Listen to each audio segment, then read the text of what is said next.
Hello everyone, a very good morning to all. आज हम एक केस करेंगे, एक रूब्रिक्स को सीखने की कोशिश करेंगे। बहुत कॉमन रूब्रिक है, बहुत पेशेंट बोलते हैं, मगर हम क्या एडवांस जैसे जैसे हम सीखते जाते हैं तो हमारे दिमाग में बहुत सारे रूब्रिक्स चलने लगते हैं। बट अगर आप सिंपली सोचो और सिंपली अप्लाई करो तो आपको ये रूब्रिक समझ में आएगा कि ये रूब्रिक्स हम कैसे अप्लाई कर सकते हैं केसेस में। मेरे एक फ्रेंड का फ़ोन आया कि शी इज़ होम्योपैथी डॉक्टर। तो उसका मुझे फ़ोन आया कि यार रवि, मेरे को हाथ में छोटा सा एक ये हो गया है, छोटा सा बॉइल्स हो रहा है, उसके ऊपर पूरा वो आजू बाजू रेड रेड हो चुका है। तो मैंने बोला, फिर बोले मैंने 2-3 दिन तो देखा पर मुझे अब ऐसा लग रहा है कि यार ये कहीं मुझे सेलुलाइटिस तो नहीं हो रहा है। और लास्ट टाइम भी मुझे ऐसा ही मतलब सेम मेरे पैर पे लेग पे हुआ था सेलुलाइटिस, मतलब उसी तरह से सेलुलाइटिस हुआ था। तो बहुत पेन, मतलब वो ये डेवलप हो गया था, काफ़ी बड़ा हो गया था, पस फॉर्मेशन हो गया था। तो फिर मुझे उसको ड्रेन करना पड़ा था। तो उस टाइम मुझे वो तकलीफ़ हुई थी। तो धीरे धीरे वो मुझे लग रहा है कि उसी तरह से फिर से मुझे डेवलप हो रहा है, मेरे हैंड में हो रहा है। तो मैंने बोला ये कब हुआ था तुझे? तो उसने बोला तुमसे 1 साल पहले मुझे हुआ था।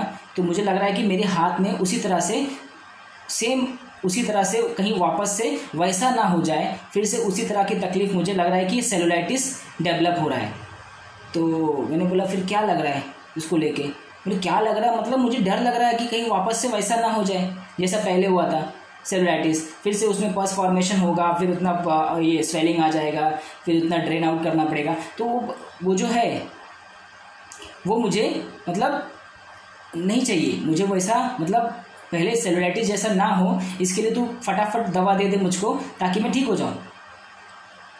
तो मैंने बोला कि ठीक है ना, तो मगर 1 साल पहले हुआ था, मगर अभी तो नॉर्मल भी हो सकता है, छोटा सा बॉयल्स, तो ठीक हो जाएगा। नहीं बोले ये मुझे वैसा ही लग रहा है। मैंने उसको कंसोल किया कि कोई बात नहीं, पहले हुआ रहेगा मगर इतना शायद छोटा मोटा रहेगा। तो मैंने बोला कि ठीक हो जाएगा, कोई प्रॉब्लम नहीं। तो उसने तुरंत उसका नहीं, ये मुझे वैसा ही लग रहा है, ये उसी तरीके से है, तो तू जल्दी दे दे दवा। इसलिए मैंने तुझे फ़ोन कर दिया फटाक से कि जल्दी से दवा दे ताकि फटाक से ठीक हो जाए, मतलब उस कंडीशन में ना जाए। अब आप देखिए पेशेंट क्या बोल रहा है, ठीक है। अगर हम इसकी माइंड सेट ऑफ माइंड को देखेंगे तो क्या हुआ, पेशेंट उसको देख के डर गया है कि वो कहीं पुराने वाला सेलुलाइटिस ना डेवलप हो जाए जिसमें स्वेलिंग ज़्यादा हो गई थी, उसको पस फॉर्मेशन निकालना पड़ा था, ठीक है। तो वैसा ना हो जाए, उसको लगता है ये उसी तरह से डेवलप करेगा। अभी डेवलप हुआ नहीं है छोटी सी, उसने मुझे फ़ोटो भेजा है, छोटा सा ही बॉयल्स, थोड़ा सा रेडनेस आजू बाजू हुआ है, मगर अभी से वो उस बातों को सोच के उसको ये डर लग रहा है कि कहीं वापस से वैसा ना हो जाए, ठीक है। वापस से वो तकलीफ़ एज्यूम कर रही ना कि वैसी तकलीफ ना हो जाए, ये उसी तरीके से डेवलप कर रहा है, वापस वो सेलुलाइटिस का ही रूप ले लेगा। अभी तक कुछ नहीं हुआ है, still she has a fear, ठीक है। तो मैंने बोला ठीक है चल मैं दवा देता हूँ इसको, आप इसको लेके मुझे बता कैसा रहता है। मैंने उससे 200 पोटेंसी में दवा दिया।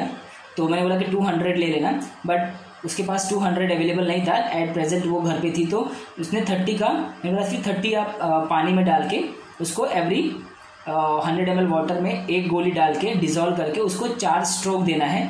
4 स्ट्रोक दे के, ठीक है, उसमें से 10-10 ml पीना है एवरी 1 आवर पूरा दिन।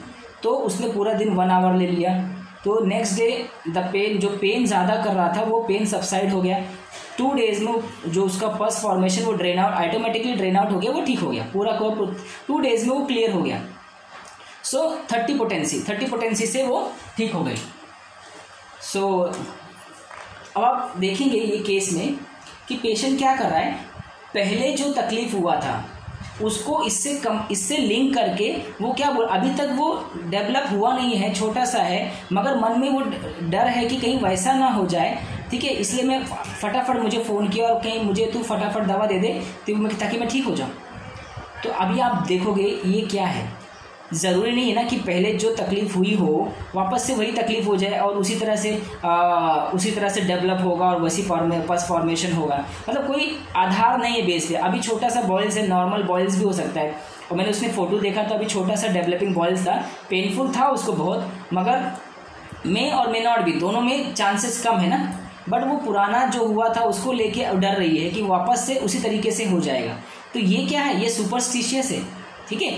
और उस सुपरस्टिशियस के चलते मतलब कोई लॉजिकल नहीं ना, लॉजिकल मतलब आप देखिए कि उसमें तर्क नहीं है। तर्क मतलब पहले हुआ था इस बार भी हो जाएगा, पहले पैर पे हुआ था उसको लगता है इस बार हाथ पे भी सेम डेवलप हो जाएगा, तो इसमें कोई लॉजिकल बेस नहीं है। तो ये सुपरस्टिशियस बिलीव है कि वो पुराना सेलुलाइटिस वापस से डेवलप हो जाएगा पहले जैसा, ठीक है। तो इस तरीके से वो सुपरस्टिशियस के चलते वो इतना फियर है, वो इतनी डर गई है, फ्राइट हो गई है। एलिमेंट फ्रॉम, पहला रूब्रिक तो हम ये लगाएंगे एलिमेंट फ्रॉम फ्राइट, डर गई ना उसको देख के, सेलुलाइटिस याद आ गया, एलिमेंट फ्रॉम फ्राइट। और फिर फियर सुपरस्टिशियस, फियर सुपरस्टिशियस। और third rubric is carry desire to be fast, ठीक है, carry desire to be fast. तू फटाफट दवा दे दे, हाँ, ताकि मैं फटाफट ठीक हो जाऊँ, मुझे ये वैसा ना हो, ठीक है। तो ये हो गया फियर सुपरस्टिशियस और carry desire to be fast. मैंने उसे रस्टॉक्स दिया था, rhus tox 30 repeatedly 1 hourly first day. उसके बाद जब वो बॉयल्स का पेन कम हो गया तो शी स्टॉप, उसने खुद से ही बंद कर दिया। एंड सेकेंड डेज वो इट वॉज ड्रेन आउट, मतलब खुद से ही ड्रेन हो गया, कुछ करना नहीं पड़ा, बस ड्रेन आउट हो गया, ऊज आउट हो गया, and she was absolutely fine. तो फियर सुपरस्टिशियस, रस्टॉक्स 30 देने के बाद वो ठीक हो गई। अब आप देखोगे कि ये जो रूब्रिक्स है बहुत मिलते जुलते रूब्रिक्स है, ठीक है। आप बोलेंगे फियर सफरिंग, ठीक है, फियर सफरिंग है, बीच में आता है। फियर सफरिंग क्या होता है, एट प्रेजेंट क्या होता है कि आप कोई चीज़ से अभी फियर है ना, तो आप रूब्रिक्स क्या लगाओगे, फियर मतलब उसको लगता है कि fear suffering, he will suffer, मतलब पुरानी तकलीफ, वो अपनी सफरिंग बताएगा, यार मुझे वो झेलना पड़ा था, ठीक है, पहली बार बहुत तकलीफ हुई थी, ठीक है, उस तरीके से मुझे वो तकलीफ नहीं चाहिए, वो बार बार तकलीफ को दर्शाएगा। यहाँ वो पर्टिकुलर क्या पॉइंट आउट कर रही है, सेलुलाइटिस ना डेवलप हो जाए, वो क्या एक डायग्नोसिस को वो बेस क्या फोकस कर रहा है, पेशेंट एक डायग्नोसिस को फोकस कर रहा है, ठीक है। ये सेलुलाइटिस है, मुझे लास्ट टाइम सेलुलाइटिस हुआ था, मुझे लगता है इस बार भी मुझे सेम सेलुलाइटिस हो जाएगा। This is superstitious believe. यहाँ सफरिंग की बात कम है, यहाँ डायग्नोसिस और वो डिजीज़ की बात कर रही है कि वैसा डिजीज़ होगा।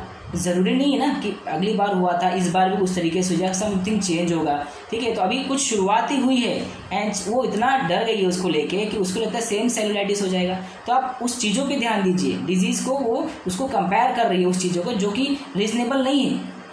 तो ये हो गया सुपरस्टिशियस। सफरिंग में पेशेंट सफरिंग की बात करेगा कि लास्ट टाइम जो सफ़र हुआ था, ठीक है, वैसा सफरिंग नहीं चाहिए मुझे, वो तकलीफ नहीं झेलना मुझे। तो पेशेंट तकलीफ की बात करे तो सफरिंग, ठीक है, तो हम फियर सफरिंग लाएंगे, तो उसको डर है कि वो वापस से सफ़र ना करे उसके चलते, ठीक है। इसको हम एक एग्जांपल से समझते हैं। एक पेशेंट बोलता है, मेरे पास एक पेशेंट है, एंजाइटी का पेशेंट है, तो उसको क्या लगता है कि मेरे पास आके बोलता है कि डॉक्टर साहब मुझे ना सपना, मेरी माँ को एक सपना आता था कि अचानक से क्या हो गया कि उसको छाती में दर्द हुआ और वो मर गई, ठीक है। तो और उसके कुछ दिनों बाद मेरी माँ को सही में हार्ट अटैक आ गया और उसकी डेथ हो गई। तो मेरी माँ मुझे बताती थी कि मतलब मुझे ऐसा ऐसे सपना आ रहा है, तो उसको घबराहट होती थी, बहुत बेचैनी होती थी ये सपना सोच के। तो मुझे भी कुछ दिनों से मुझे भी यही सपना आ रहा है कि मुझे हार्ट अटैक हो गया है और मैं मर गया हूँ। तब से मैं डर गया हूँ डॉक्टर साहब, मुझे डर लग रहा है कहीं मेरी माँ जैसा मैं भी तो कुछ दिनों में नहीं चला जाऊँगा। तब से मैं बहुत डरा हुआ हूँ। मैंने ECG करा लिया, ये करा लिया, सब कुछ चेक करा लिया, मगर कुछ भी नहीं निकला, मैं सब नॉर्मल है। पर वो डर है कहीं मेरी माँ को वो आया था सपना, उनकी डेथ हो गई तो मुझे लगता है मेरी भी डेथ हो जाएगी। तो ये क्या है, यहाँ कोई लॉजिक है?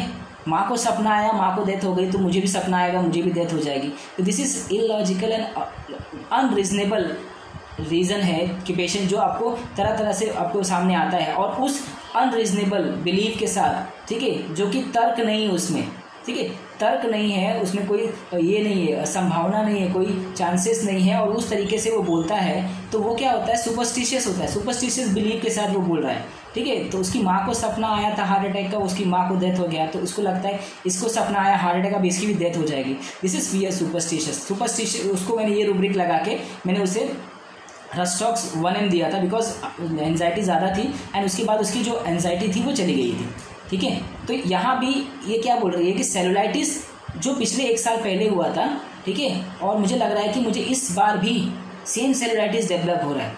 तो दिस इज फियर सुपरस्टिशियस। वो सुपरस्टिशियस का फियर लेके डर रही है। तब तक कुछ हुआ नहीं उसको, ना कोई सफरिंग हुआ है, ना कोई पेन हुआ है। पेन है मगर वो अभी भी एज्यूम कर रही है कि पिछली बार जैसा उसको ये सेलुलाइटिस डेवलप हो जाएगा। तो ये सुपरस्टिशियस है। तो फियर सुपरस्टिशियस से मैंने उसे रस्टॉक से वो ठीक हो गई। अभी अब इससे और एक कंपेयर करेंगे तो फियर ऑडियल। देखिए ऑडियल में आप हमेशा समझिए, ऑडियल बोलते समय पेशेंट के हॉरर एक्सपीरियंस, पेशेंट के फेस पे वो फियर दिखेगा, ठीक है। आप ऑडियल जब पेशेंट बताता है ना, अग्नि परीक्षा, पेशेंट को किसी चीज़ से गुजरना है और उसको पता है कि ये तकलीफ बहुत भयावह है। क्या होता है भयावह? मतलब बहुत फियरफुल है, ड्रेडफुल है, बहुत डरावना, बहुत हॉरर एक्सपीरियंस होता है पेशेंट का। तो वो आपकी उसकी आंखों से आपको दिखेगा फियर ऑडियल जब पेशेंट बोलता है। तो आप उसका एक्सप्रेशन देखिए, वो है डॉक्टर साहब आप बता नहीं सकता, वो मेरा जो तकलीफ़ था ना, वो मैं ही जानता हूँ कि मैं उससे कैसे गुजरा हूँ। मैं ज़िंदगी में मेरे दुश्मन को भी वो तकलीफ़ नहीं देखना चाहता हूँ जो मैंने झेला है, और मैं अपनी लाइफ में उससे कभी फेस नहीं करना चाहता। मेरे लिए वो कितना भयानक था। तो ये देखिए, ये जो एक्सप्रेशन है, भयानक था, हॉरर था, दिस इज़ फियर ऑडियल। उसको वो भयानक, उसके वापस से वो तकलीफ से गुजरना पड़े, ये होता है फियर ऑडियल। उतना इंटेंसिटी के साथ पेशेंट बोलना चाहिए। तो आप फियर ऑडियल लगाइए।